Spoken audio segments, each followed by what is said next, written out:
Yannick Jadot, je voudrais qu'on parle de la pandémie Covid-19 maintenant. La Moselle fait face aux variants, ce n'est pas le seul département, mais c'est là où c'est le plus prégnant en ce moment.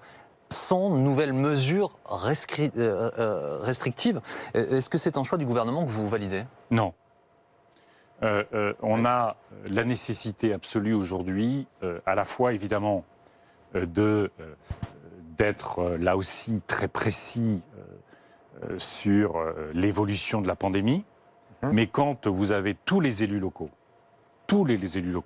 qui demandent un confinement par rapport à la situation pandémique, par rapport aux variants, qu'ils soient britanniques ou sud-africains, que ce soit en Moselle ou maintenant à Dunkerque, pourquoi est-ce qu'on laisse pas et pourquoi est-ce qu'on n'accorde pas? Vous savez que c'est pas complètement vrai. Hein. Tous les élus locaux ne le demandent pas. Il y a des élus du sud de la Moselle, par exemple, qui disent chez nous on est à moins de 150 en taux d'incidence. On ne peut pas nous appliquer la même chose qu'ailleurs.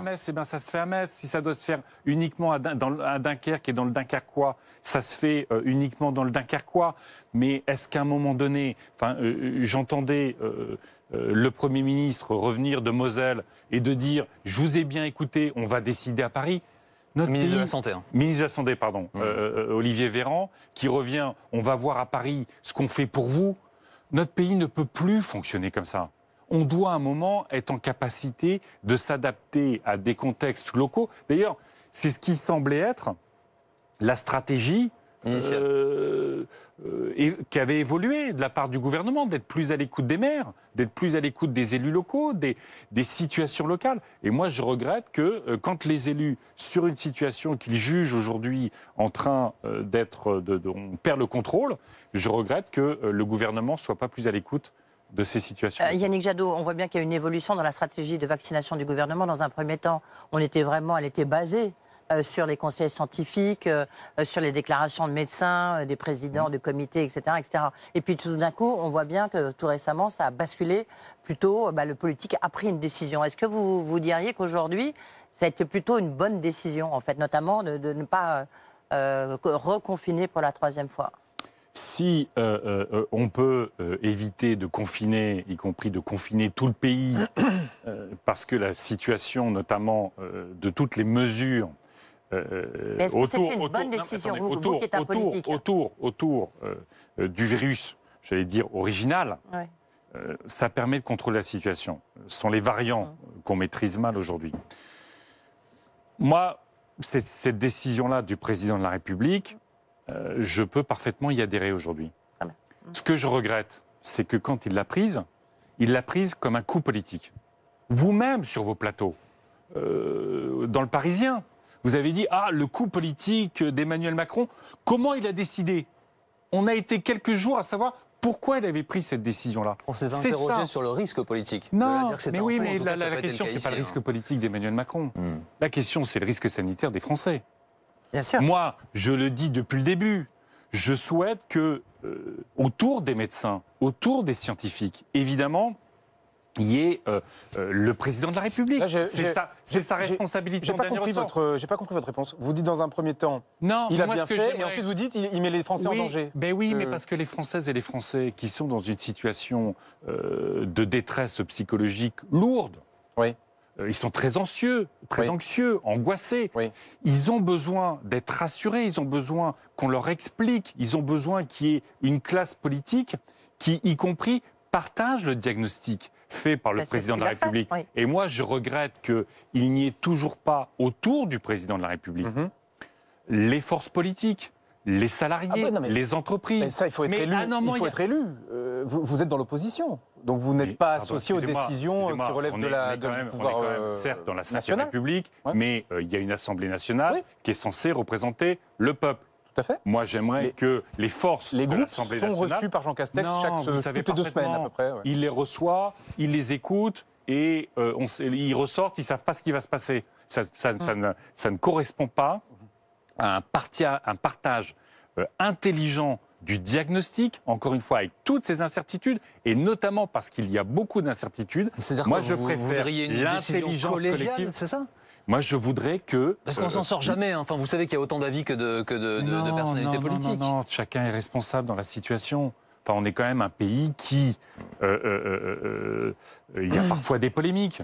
Mais franchement, on est un pays ultra discipliné sur les mesures. Oui, Yannick Jadot, vous dites d'un côté, j'applaudis la décision, de l'autre, je la critique. C'est un exemple caractéristique de la difficulté d'avancer ensemble sur ces sujets. D'accord, là on me parle d'une décision. Oui. Est-ce qu'on a bien travaillé sur les masques, collectivement, avec les maires, avec le secteur privé? Est-ce qu'on a bien travaillé sur les tests, avec les élus, avec les laboratoires, et les laboratoires privés qui attendaient depuis des mois de pouvoir faire des tests? Est-ce qu'on a bien travaillé sur la stratégie vaccinale?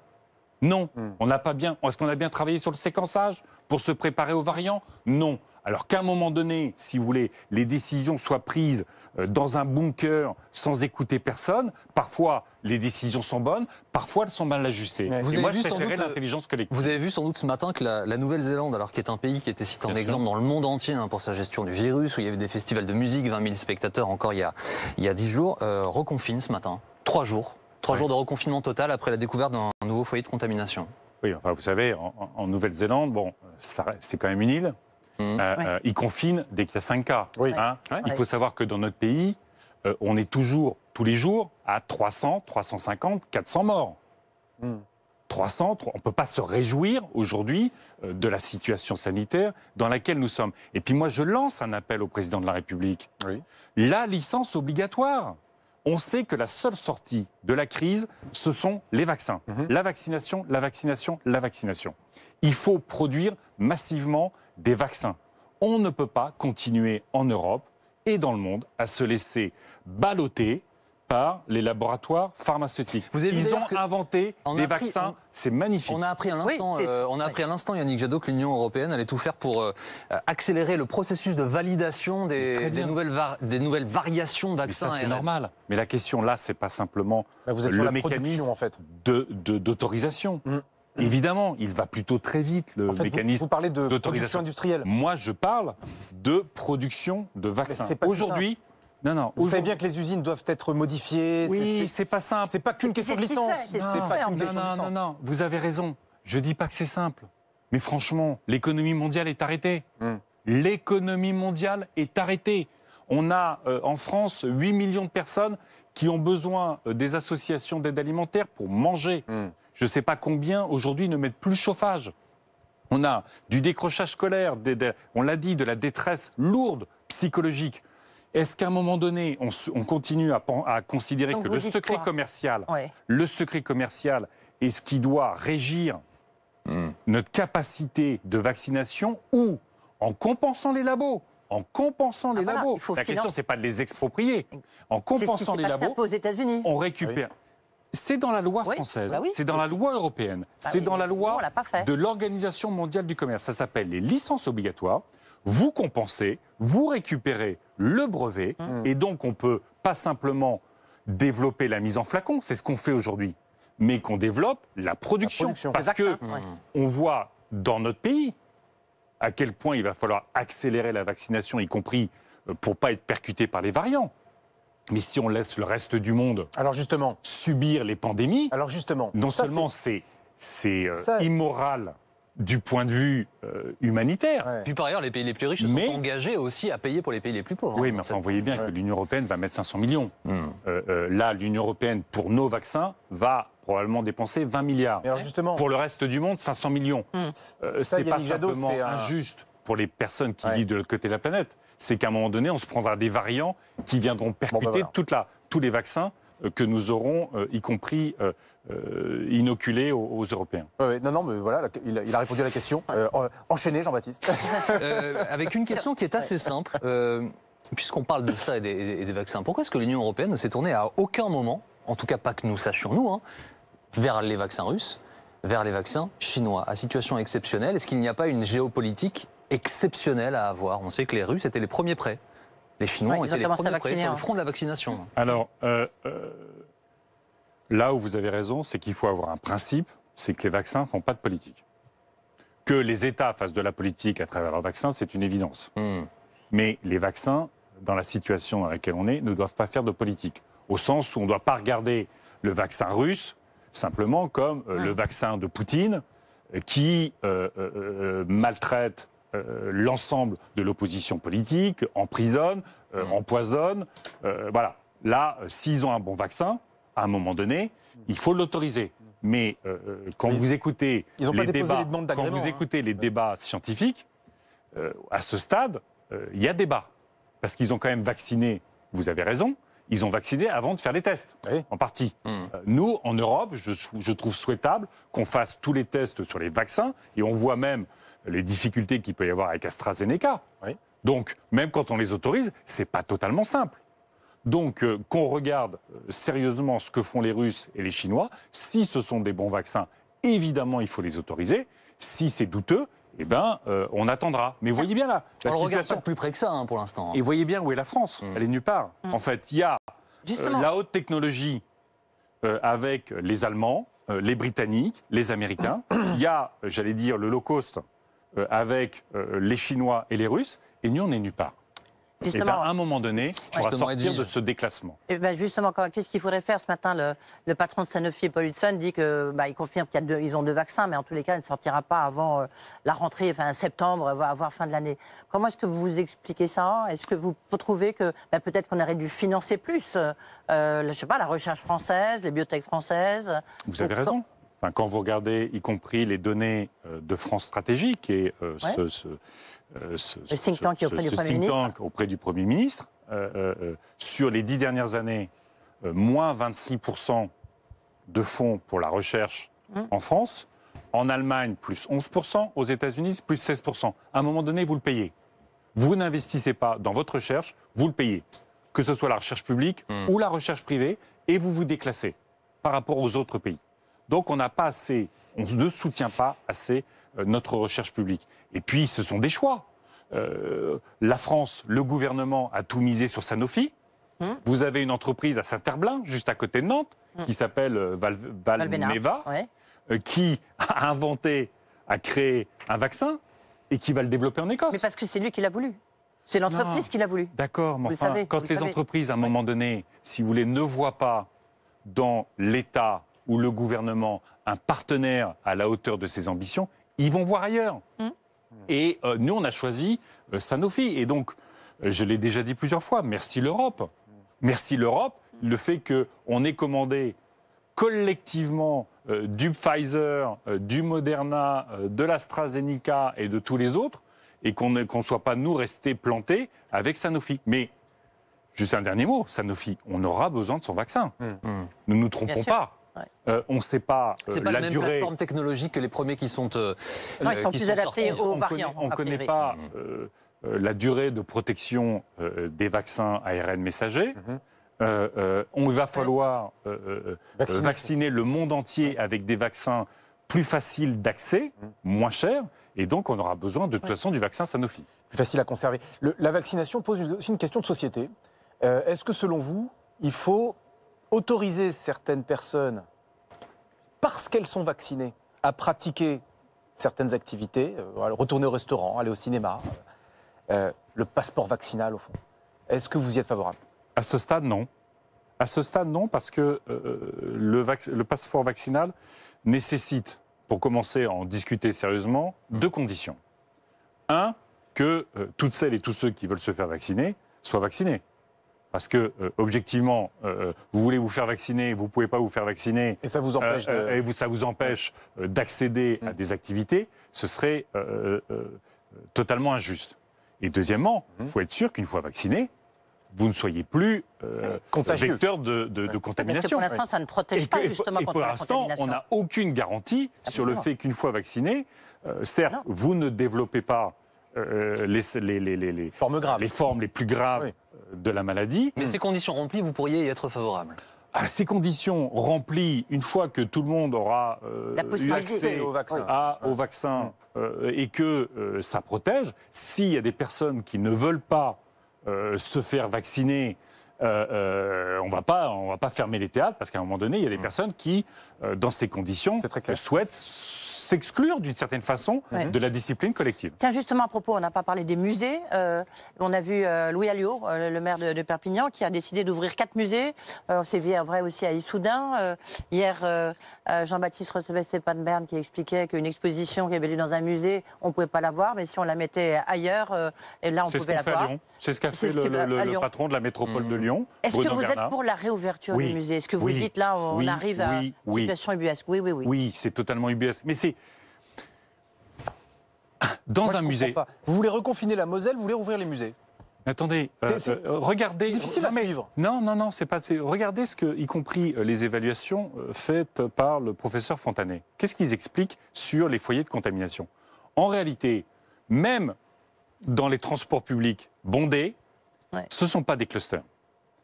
Dans les magasins, dans les grandes surfaces, dans les centres commerciaux, ce ne sont pas des clusters. Et un musée où vous pouvez totalement planifier la jauge. En Belgique, ça se fait, vous réservez par Internet, vous avez votre quart d'heure extrêmement strict d'arrivée dans le musée, et donc vous pouvez rentrer dans un musée. Je ne parle pas qu'il faille ouvrir aujourd'hui les boîtes de nuit. Je poursuis le raisonnement mais attendez. De David, parce que pour le coup, je ne vous suis pas non plus sur le raisonnement, parce que si vous dites que ce ne sont pas des clusters, et pourquoi reconfiner à ce moment-là? Puisque les clusters, on le sait, c'est la famille, c'est le milieu familial, c'est là que ça se propage. Vous vous dites, en fait, on enferme tout le monde. Non, je parlais de Metz, de Dunkerque, là où aujourd'hui on a perdu le contrôle, a priori, du développement des variants. Et donc, à partir du moment où vous avez des élus locaux qui disent il faut arrêter l'école et tout ça, évidemment, si on arrête l'école, on arrête les musées. Je suis pas dingue. Mais à partir du moment où on maintient les écoles, et c'est essentiel Mais vous savez, ça fait depuis 1 an qu'on a commencé cette pandémie. 1 an. Ouais. Je dis, par rapport aux écoles notamment, on a des enfants qui sont quand même dans des difficultés très lourdes liées à cette situation, qui comprennent plus ou moins bien. Voilà, bon. Franchement, on a des sociétés de cars scolaires qui sont aujourd'hui à l'arrêt et heureusement qu'on aide par nos impôts pour pas mourir. On a des musées qu'on aide, on a des troupes de théâtre. Pourquoi est-ce qu'on n'a pas des demi-groupes d'enfants qui vont au musée, qui vont dans la nature, qui vont voir des répétitions dans les théâtres? On a besoin, y compris, ça peut être un moment, c'est contre-intuitif, mais ça peut être un moment d'épanouissement sur d'autres activités pour les enfants à l'école et un moment de respiration pour nous si on peut aller au musée. On a besoin de culture, on a besoin de culture. Je vous ai déjà posé la question la dernière fois que vous êtes venu, la voilà à nouveau. Nous allons vous poser des questions sur vos propositions. Vous faites des propositions. Parce que vous serez candidat à l'élection présidentielle à travers la primaire? Franchement, là, les Français ne sont pas du tout dans les déclarations de candidature.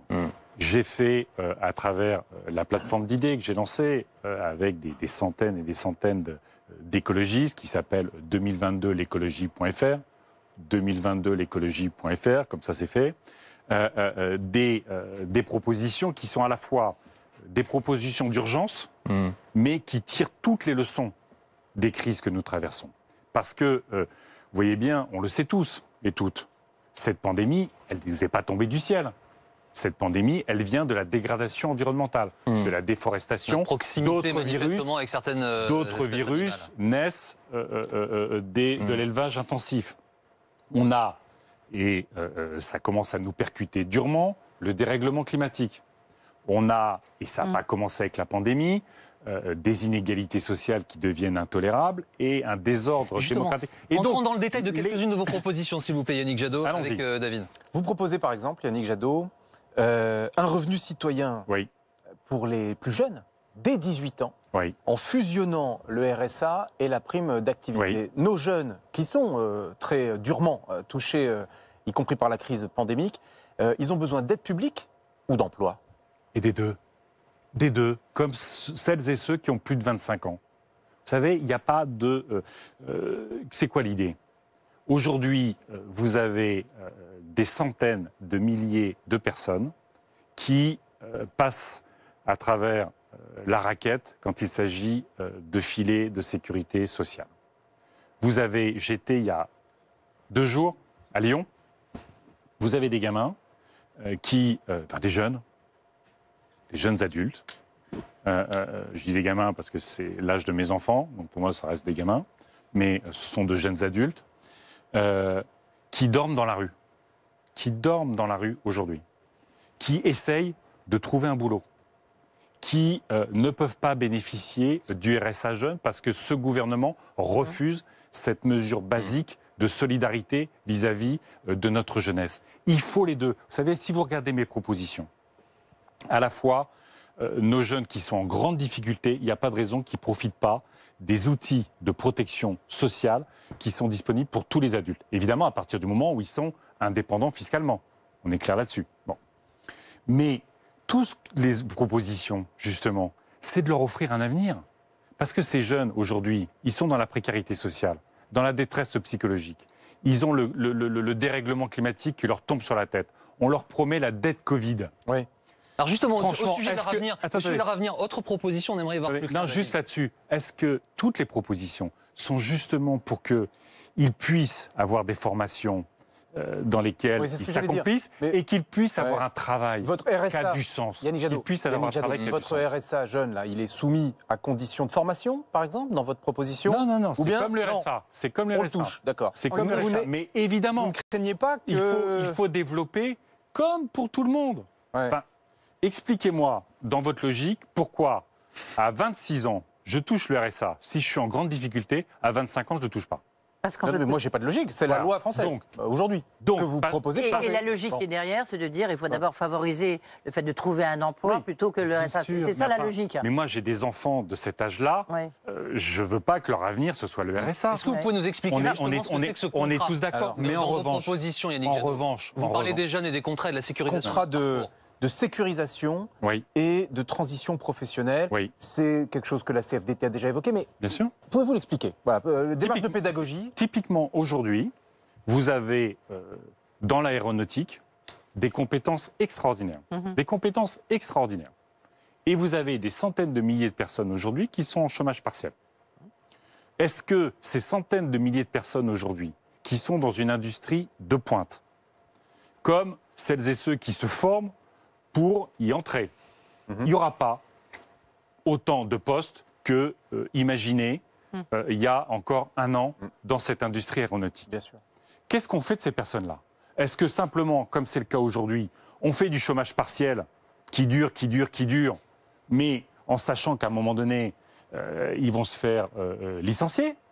Ou est-ce qu'on se dit, il y a des compétences extraordinaires? Eh bien moi, je vous prends dans ce secteur-là, je vous fais un contrat de sécurisation professionnelle, vous gardez un revenu, vous ne passez pas par la case chômage et on va vous orienter potentiellement avec de la formation si nécessaire, mais vers des secteurs d'avenir où là, il y a du boulot. L'économie circulaire, secteur d'innovation, les énergies renouvelables. On est tellement en retard que si on veut rattraper notre retard, on va créer des centaines de milliers d'emplois. Ça sert la PLD, l'allocation de la longue durée. Parce qu'on a une formation. C'est une idée, mais là l'idée, c'est véritablement, c'est pas simplement de la formation.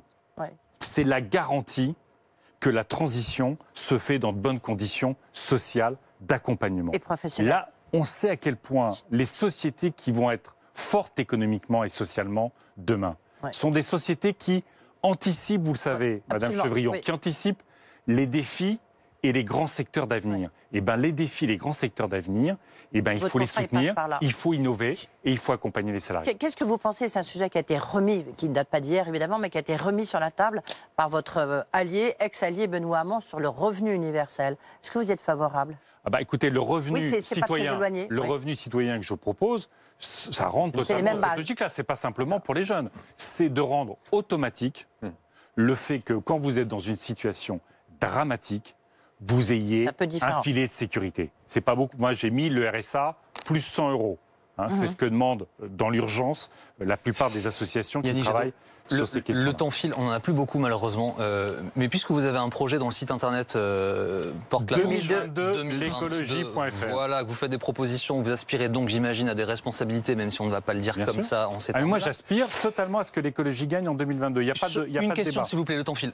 Sur la fiscalité, si jamais vous étiez candidat et élu, vous allez retrouver un pays avec une dette abyssal. Abyssal. Les Français qui vous regardent se disent, mais attendez, nos enfants vont payer, nos petits-enfants vont payer, est-ce que nous, on va payer? Comment est-ce que vous allez, vous engager à ce que l'État rembourse ce qu'il doit sans assommer les Français d'impôts? Mais vous savez qu'une grande partie de la dette, et notamment de cette dette Covid, c'est une dette BCE, Banque Centrale Européenne, Banque de France. Ouais. Aujourd'hui, on s'endette à 50 ans, on s'endette à 0,6%. Je ne sais pas si... Enfin, c'est un truc de fou. Voire négatif. En fait, on gagne de l'argent à s'endetter. On gagne de l'argent à s'endetter. Si on s'endette à 10 ans, c'est des taux négatifs. Donc, on a absolument besoin, évidemment, aujourd'hui, de protéger pour que notre économie, notre cohésion sociale ne s'effondre pas. Mais on doit maintenant aussi investir dans la réparation de notre société, prendre soin des personnes, renforcer nos services publics, dont on voit à quel point ils sont essentiels. Donc on pourra rembourser sans que les Français paient plus, quoi. Et investir. Tous les experts, c'est une de mes propositions, disent il nous faut 20 milliards d'investissements publics par an pour réussir la transition écologique. Hein? Non, mais il vous demande comment rembourser la dette, vous lui dites mais on parce investit. qu'aujourd'hui, en réalité, C'est pas la tous les question pour économistes, vous, voilà. c'est ça? Ouais. Alors, La figure emblématique de BFM Business vous le dit. Aujourd'hui, en C'est fait, vous dire. quand C'est vous dire. quand vous empruntez à 50 ans, à ce taux-là, Ouais. en fait, vous êtes dans un système de dette perpétuelle. Le débat sur l'annulation de la dette, il a du sens, mais en réalité, pratiquement, Il n'a pas de sens, aujourd'hui, a c'est pas priori, le selon sujet. Christine Lagarde, que j'ai reçu la semaine dernière, Voilà. il n'a pas de sens parce qu'il Parce est qu'en fait, illégal. Hein. Parce que, non, mais C'est bien. Enfin, je veux dire, c'était illégal de faire plus de 3% de déficit. C'était illégal d'avoir plus de 60% de votre PIB en dette. Aujourd'hui, on est au double. On n'a jamais payé aussi peu de services de la dette. Donc, en fait, la dette n'est pas un problème aujourd'hui. Je ne dis pas qu'il faut faire n'importe quoi. Mais dès que vous investissez, et c'est ce que je propose aussi, que les populations les plus en difficulté, qui vivent dans des passoires énergétiques, on couvre à 100% le coût de la rénovation. Ben, tout ça, c'est rentable. Investir sur l'hôpital, investir sur l'éducation, investir sur, je l'ai dit, la décarbonation de l'économie, sortir du carbone, tout ça est rentable. Merci Yannick Jadot. Merci d'avoir été notre invité. C'est déjà fini. Bah oui, oui. Vite, hein. On avait plein d'autres Beaucoup de questions, on n'a pas eu le temps de vous les poser, il faudra revenir. Merci, Merci de Edwige votre et invitation. David. Merci sur votre Voici Affaire à dimanche. suivante avec Dominique Rizet et Philippe Godin. Je vous retrouve à 18h.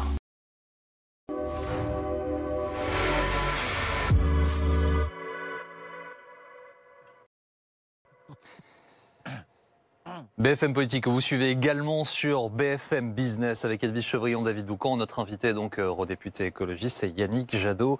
Je voudrais commencer avec cette polémique, c'est la polémique de la semaine, ça se passe à Trappes. Le maire de la ville est sous protection, le préfet est sous protection policière, tout comme le professeur de philosophie Didier Lemaire. Il s'est passé quoi, Yannick Jadot, à votre avis, pour qu'on en arrive là où tous les protagonistes se retrouvent sous protection policière ?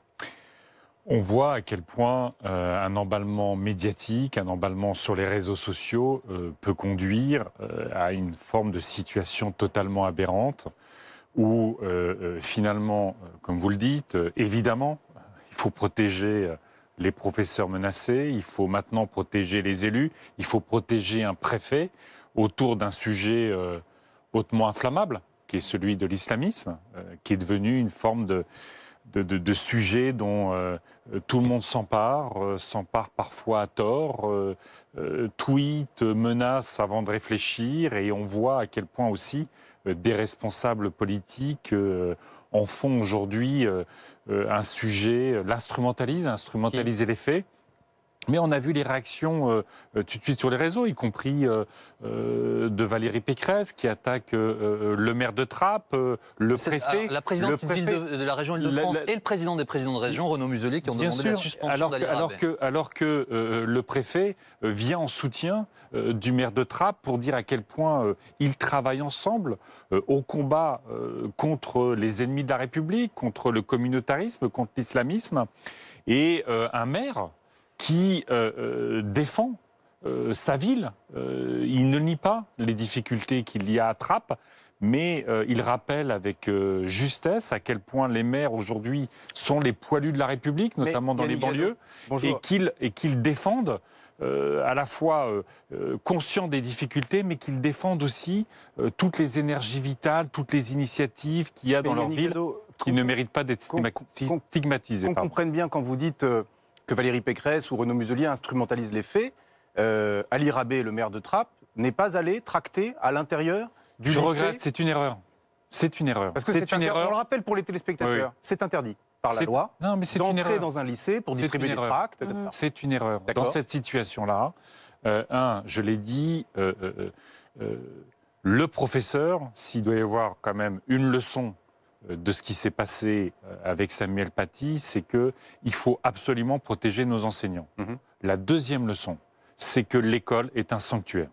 L'école est un sanctuaire et vous avez raison de le souligner, Ali Rabet ne devait pas entrer dans l'école. Mais ce que j'entends aussi, c'est pour ces mères qui, depuis 1 an, font face à des difficultés décuplées par l'épidémie. Ce sont déjà des villes compliquées au niveau de l'éducation, au niveau de la sécurité, au niveau de la détresse sociale. Ils sont tous les jours sur le terrain, tous les jours au front. C'est dans ces villes qu'il y a les files d'attente pour l'aide alimentaire. C'est dans ces villes où, moi j'étais, pas à Trappes, mais j'étais la semaine dernière, dans certains quartiers à Lorient. Et Lorient, c'est pas la ville où les quartiers sont les plus difficiles en France. Mais ce que font les associations, c'est d'aller toquer à chaque porte pour savoir si les personnes mangent à leur faim, pour savoir s'il y a encore un peu de chauffage. Mais on vous entend. Ce que je veux dire, c'est que, dans ces moments-là, extrêmement sensibles, il faut que chacune et chacun ait la responsabilité de prendre de la hauteur, de se mettre ensemble autour de la table pour traiter les questions lourdes que connaissent ces quartiers. Je vous ai entendu à l'instant défendre le maire de Trappes, Ali Rabet, dont l'élection a été annulée pour manquement au code électoral. Il est toujours en poste parce qu'il a fait appel. Ça, c'est un autre sujet. Mais non, mais attendez, je suis désolé, mais il faut qu'on s'interroge. Donc, en fait, ce que vous êtes en train de nous dire... Est-ce que ce sont des alliés qui, pour vous, sont un atout? Non, ce que vous êtes en train... au contraire, il y a la justice qui fait son travail. Oui. Ce que vous êtes en train de dire, c'est que finalement, vous êtes en train de justifier que l'opposition ait instrumentalisé les déclarations d'un professeur de philosophie pour foutre le bazar dans la politique locale. Franchement, chacune et chacun, dans ce moment-là, doit être à la hauteur des responsabilités. La justice fait son travail sur l'élection. Il ne vous a pas échappé que le préfet, qui n'est pas un préfet écologiste, le préfet a défendu avec courage et responsabilité ce que l'action du maire de Trappes, en disant qu'on travaille beaucoup mieux avec ce maire-là qu'avec le précédent.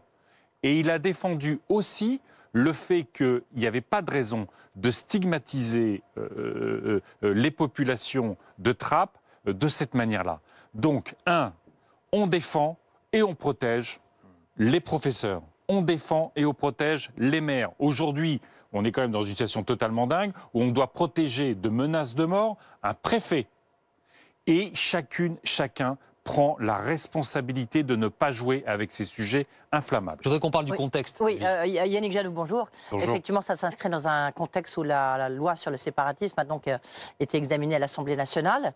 L'examen je crois qu'il y a 313 amendements qui ont été déposés. Est-ce qu'on peut dire quand même que ce texte donne enfin à la France un véritable outil pour lutter contre l'islamisme radical et toute déviation radicale? C'est le souhait qu'on doit tous avoir. Je l'ai dit, vous le savez, depuis des mois. J'ai dit à quel point il fallait se donner tous les moyens de lutter contre l'islamisme radical, de le dénommer comme tel et de combattre tous les ennemis de la République. Ça fait plusieurs mois que je dis à quel point il faut renforcer les contrôles sur les associations, lutter contre toutes les complaisances et les ingérences extérieures. Mais est-ce que ce texte le permet? Malheureusement, je crains que non. Pourquoi? Vous savez, parce que typiquement précise bien les choses. Typiquement sur le contrôle des associations. Oui. Vous avez, pour les associations cultuelles relevant de la loi 1905, vous avez un outil qui s'appelle l'inspection générale des finances. C'est à Bercy, à partir de Bercy, qu'on doit contrôler ces associations-là. Pour les associations 1901, ce sont le plus souvent les cours régionales des comptes pour étudier notamment toutes les subventions qui viennent des collectivités locales. On rentre dans un débat et on n'a aucune indication sur le travail réalisé par l'inspection générale des finances. Pourquoi est-ce qu'on ne sait pas si aujourd'hui on a les outils, les moyens de contrôler ou pas? Est-ce qu'on le fait ou pas? Eh bien, la loi ne répond pas à cette question de savoir quel est le travail déjà engagé. Deuxième point. Donc plus de Sur transparence la et plus haine de en ligne. précision. Oui. Sur la haine en ligne. Tout le monde sait aujourd'hui qu'un des enjeux majeurs, c'est de renforcer la plateforme Pharos. Est-ce que plutôt que de faire des grands discours, des grands débats à la télé, où on est dans la confusion la plus totale, pourquoi est-ce qu'on ne nous donne pas le nombre de policiers, gendarmes, qui travaillent sur la plateforme Pharos? Comment on va renforcer cette plateforme Pharos pour que, quand il y a une alerte, elle soit effectivement une alerte efficace en termes de protection? Eh bien, moi, je n'ai pas tous ces éléments-là qui me permettent de dire que cette loi va nous aider à lutter contre le séparatisme. Il ne manquait rien pour vous, Yannick Jadot. Il ne manquait rien. Hier, j'ai interrogé Éric Piolle, qui est maire écologiste de Grenoble. Il dit qu'il y avait tout ce qu'il fallait avec la loi 1905. Et un peu plus tard dans mon émission, François Pupponi, on ne peut pas lui reprocher d'être un marcheur de la première heure, hein, l'ancien maire de Sarcelles, il dit non, il nous manquait plein d'éléments, il nous manquait plein d'outils pour lutter efficacement. Mais vous vous rendez compte qu'on arrive sur un sujet hautement sensible et important. On arrive à ne pas savoir où sont les réelles failles dans la mise en œuvre des lois existantes et où on a besoin de corriger les lois existantes pour renforcer nos outils. Et puis il y a une deuxième chose. Il faut lutter contre les ennemis de la République, mais la seule façon de tenir la République, c'est de tenir la promesse républicaine. Et vous savez à quel point, y compris dans la majorité aujourd'hui, les élus dénoncent l'insuffisance de l'action de l'État pour lutter contre la ghettoisation, pour lutter contre les discriminations, pour remettre du social dans les quartiers. Le gouvernement vient d'annoncer 3,3 milliards de fonds pour l'égalité des chances. On parlait des maires de banlieue. Je ne sais pas si vous aviez suivi l'appel des 200 maires de banlieue, de quartiers en difficulté, de toute la France et de tout le spectre politique. Ils disent la mise en œuvre du plan Borloo qui a été construit, c'est pas la question, c'est pas Borloo.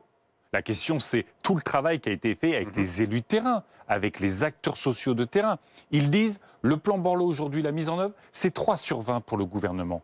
3 sur 20. Non, mais le gouvernement vient de dire 3 milliards, en fait, vous dites ça 30. Suffit pas. Non, mais, Yannick Jadot, ça suffit pas. C'est quoi, c'est une question de volume? Mais on voyait bien que la loi SRU, donc qui garantit, qui travaille à la mixité sociale, il y a encore tellement de villes qui ne l'appliquent pas et les préfets font pas leur boulot pour enlever les compétences aux maires quand la loi SRU n'est pas appliquée. Le gouvernement met 3 milliards. Ce gouvernement, vous mettriez combien? Combien, Yannick Jadot? Moi, je dis qu'il faut passer la loi SRU à 30%. C'est ce que disent tous les acteurs qui travaillent sur la question de mixité sociale. D'ailleurs, avec un maximum à 40%, pour éviter justement la ghettoisation. Vous savez que ce gouvernement a supprimé tous les emplois aidés dans les associations qui tenaient encore un peu debout ces quartiers. Quand on lutte contre les ennemis de la République, on ne les laisse pas s'emparer ou on ne les laisse pas se substituer à la puissance publique. Quand il y a des associations, dans ce que vous dites et qui fait écho à l'actualité, c'est très important et c'est pour ça que je vous interroge là-dessus. La question, c'est l'application des mesures. Oui. Vous dites à l'instant, les préfets doivent pouvoir, mais même avec d'autres moyens, les préfets ils ne pourront pas plus appliquer qu'ils le font aujourd'hui. Bien sûr que si. Pourquoi expliquez-nous comment. Pourquoi est-ce qu'on ne retire pas? Pourquoi, quand une ville n'applique pas la loi, pourquoi est-ce que ce n'est pas le préfet, au nom de l'État, qui se substitue au maire pour faire appliquer un enjeu majeur dans notre société qui est la mixité sociale. Mais vous savez bien qu'il y a un problème de prix du foncier aussi qui compte beaucoup. Mais regardez, quand vous êtes dans des villes... La ville de Lyon, j'y étais il y a quelques jours. Ils sont en train de mettre en place, justement, ils ont remplacé un projet de centre-ville qui n'était pas un projet de mixité sociale pour faire du logement social parce que c'est une promesse des écologistes.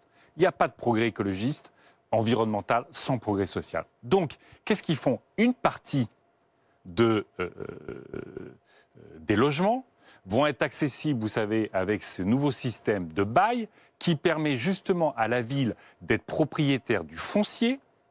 Et donc, en fait, quand vous achetez ou quand vous accédez à la propriété sur un logement social, vous le payez bien moins cher que le prix de marché. C'est une façon pour les collectivités de favoriser l'accès au logement social, y compris dans des zones en tension. Mais je voulais parler des associations.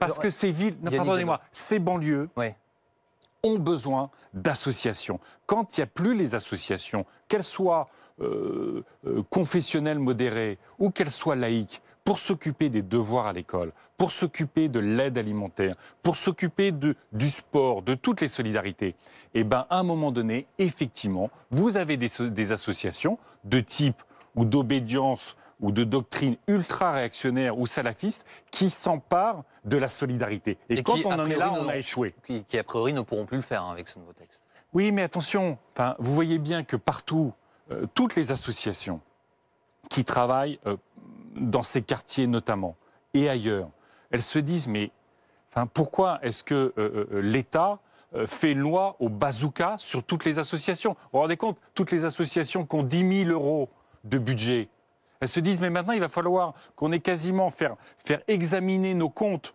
tous les ans, ça va nous coûter 2 000 €. Comment on va survivre? Et donc, il y a, à travers cette loi, le risque de manquer totalement l'objectif de cibler précisément là où il y a islamisme radical, là où il y a dérive, et puis surtout cette loi ne permet pas de tenir la promesse républicaine. Je voudrais avancer, mais je suis obligé de réagir à ce que vous venez de dire. Comment est-ce que vous ciblez précisément ce qui est, pour reprendre vos termes, de l'islamisme radical? C'est bien la difficulté du législateur et c'est bien la difficulté de l'exécutif. C'est de déceler quelle association est concernée. Vous dites, on est au bazooka, il faut être précis. Ça s'appelle du renseignement à l'échelle locale. Ça s'appelle remettre des forces de police dans les quartiers. Ça s'appelle faire travailler ces forces de police. C'est ce que sont en train de faire les maires écologistes avec les magistrats, avec les acteurs sociaux, avec l'éducation nationale, pour identifier tous les signaux qui permettent de voir qu'il y a une dérive de ce point de vue-là. Et donc, à partir de là, d'agir, de contrôler. Mais, si vous voulez, simplement faire... Et puis, franchement, s'il devait y avoir un élément qui, moi, me confirmerait dans l'idée que cette loi ne veut pas être efficace, c'est le débat Darmanin-Le Pen. On va en reparler. Non, mais attendez, c'est quand même extrêmement grave. Ils nous ont fait la Saint-Valentin 4 jours avant la date. C'est quand même effrayant d'avoir un président de la République, un gouvernement qui se construit, dont la seule légitimité aujourd'hui revendiquée, c'est d'être le rempart à l'extrême droite et de faire ce pas de deux. On parlera de ces questions. On parlera de ces questions politiques dans un instant. Il y a un autre sujet qui est très important sur lequel je voudrais vous entendre. Une autre actualité qui a marqué l'opinion ces derniers jours. C'était sidérant. Yannick Jadot, c'est la multiplication des témoignages de victimes de viol et d'inceste. Il y a eu une tribune, vous l'avez vu, rédigée par Tristan Banon. 164 personnalités l'ont signée. Le titre, c'était avant 15 ans, c'est non. En gros, qui veut fixer l'âge de non-consentement à 15 ans. On va dire les choses, à 99,9%, ce sera dans le texte. Ce sera dans le texte. Votre avis sur ce sujet? Il faut évidemment fixer l'âge à 15 ans. Les propositions du ministre Dupond-Moretti vont dans le bon sens, incontestablement. Pour moi, quand il s'agit d'inceste, il faut que ce soit la majorité. Et y compris, je veux dire même, l'inceste, même au-delà de la majorité, doit rester un crime. Mais moi, là où je trouve qu'il y a je sais qu'il y a un débat dans la justice, dans la société, pour moi, ces crimes doivent être imprescriptibles. Ils doivent être imprescriptibles. Le signal envoyé aux auteurs de ces crimes, c'est que dès que la parole sera libérée, elle sera entendue et les auteurs de ces crimes seront pénalement sanctionnés. Oui, le gouvernement a fermé cette porte par la voix d'Éric Dupond-Moretti. Sur la libération de la parole, justement, Yannick Jadot, est-ce que les accusations pour crimes sexuels doivent être portées sur les réseaux sociaux? Est-ce que c'est le bon lieu? Est-ce que, comme Gérald Darmanin le disait jeudi soir, vous ne pensez pas que le mieux, c'est d'écrire au procureur de la République, d'aller porter plainte? Quel est votre point de vue là-dessus? Il y a eu un tel couvercle sur les violences sexuelles, sur l'inceste. Il y a toujours un tel couvercle dans la société, dans la famille. Et quand je dis dans la société, ça veut dire qu'à un moment donné, aller dans un commissariat, aller dans une gendarmerie, pour dire sa vie ravagée, pour décrire ce qu'ont été des actes abominables, c'est très difficile. Alors quand on arrive à soulever un peu le couvercle, que la parole enfin se libère, pardonnez-moi de ne pas être très sélectif sur les moyens que choisissent les victimes pour enfin parler. Bien sûr. Et les dommages collatéraux possibles? Lesquels? Accusations mensongères, réputation détruite. Bien sûr qu'il faut faire attention. Est-ce que ça peut arriver aussi? Bien sûr que ça faut faire attention. Et c'est pour ça que la justice doit travailler très vite. C'est pour ça que la justice doit travailler très très vite. Mais aujourd'hui, dans les cas qui ont fait l'actualité, ce sont des cas que même les auteurs n'ont pas contestés. Si on pense par exemple à Olivier Duhamel. Il y a quand même, on est quand même sidéré par le nombre d'affaires et qui sont révélées par les réseaux sociaux, un peu, comme vous dites, par tous les canaux possibles. Est-ce que vous diriez qu'en France, il y a quand même une culture du viol, ou il y a eu une culture du viol, comme l'ont dit certaines victimes? J'en sais rien s'il y a une culture du viol. Ce qui est sûr, c'est que quand on est sur un enfant sur 10 victime d'inceste, un enfant sur 10, c'est quand même... C'est énorme, c'est énorme. Quand vous voyez que ça ne se traduit que par quelques milliers de condamnations, on est dans un rapport entre la réalité des faits, des violences, des vies saccagées et les condamnations qui est insupportable. Mais vous l'expliquez comment? Mais parce que on est dans des sociétés qui ont été très patriarcales, qui restent patriarcales, que la dénonciation de violences sexuelles au sein de la famille, enfin ce sont des violences, au-delà des violences sexuelles, ce sont des violences familiales. Et donc c'est très difficile. Et qu'à partir du moment où il y a le sentiment, et c'est ça qu'il faut casser, il faut casser cette idée, cet a priori que si vous allez à la gendarmerie, vous allez être moqué. Si vous allez à la gendarmerie, la personne que vous désignez, que vous mettez en cause, ne sera pas condamnée. Oui. Et puis, moi je l'entends aussi. Il y a des personnes, des associations qui disent à quel point il faut renforcer la sanction. Mais à quel point il faut être dans la protection. Et on a peu de structures en France qui protègent les enfants et qui les encadrent, les protègent des auteurs des crimes. Donc il faut aussi travailler beaucoup plus sur la protection des enfants. Et puis c'est pas un hasard. On est dans un pays où la pédopsychiatrie a été sacrifiée. Donc en fait, tout ce qui, encore une fois, toutes les personnes qui peuvent être dans les écoles, en dehors des écoles, capables de sonner l'alerte, d'identifier les signaux, eh ben, il n'y en a pas assez. En réalité, il n'y en a pas assez.